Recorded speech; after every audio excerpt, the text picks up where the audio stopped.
ఇటు అటు మాట్లాడుతున్నారు. ఎందుకంటే రాజగోపాల్ రెడ్డి గారి విషయంలో భువనగిరి ఎంపీ చామల కిరణ్ కుమార్ రెడ్డి గారు ఆయనతోటి ఉన్నప్పుడేమో ఈయనకే డెఫినెట్ మంత్రి ఇస్తారంటున్నారు. నిన్నేమో మల్రెడ్డి రంగారెడ్డికి ఈయనకి మంత్రి ఇవ్వాలంటున్నారు.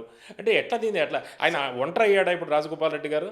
సార్ ఇప్పుడు కిరణ్ మొదటిసారి లోక్సభ అయ్యాడు. అవును, అది రాజగోపాల్ రెడ్డి గారు మల్రెడ్డి రంగారెడ్డి గారి కాన్స్టిట్యూన్సీ కూడా ఆయన రిప్రజెంట్ చేస్తుండే కనుక, ఇబ్రాహీంపట్నము భువనగిరిలో ఉంది కనుక ఆయన కూడా రిప్రజెంటేషన్ హైదరాబాద్ రంగారెడ్డి లేదు కనుక ఇవ్వాలన్నాడు.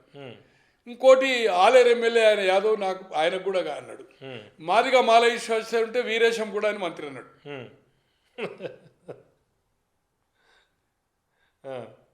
అంటే తుంగతుర్తి ఇంక అనలే, ఆ వీరేశం పేరు చెప్పిండు, సామ్యాల పేరు చెప్పలే. తుంగతుర్తి కూడా ఆయనదే, ఓన్ కాన్స్టిట్యున్సీ, ఆయన విలేజ్ తుంగతుర్తిలో వస్తుంది. సామ్యాలు కూడా మాదిగానే, సామ్యాలే.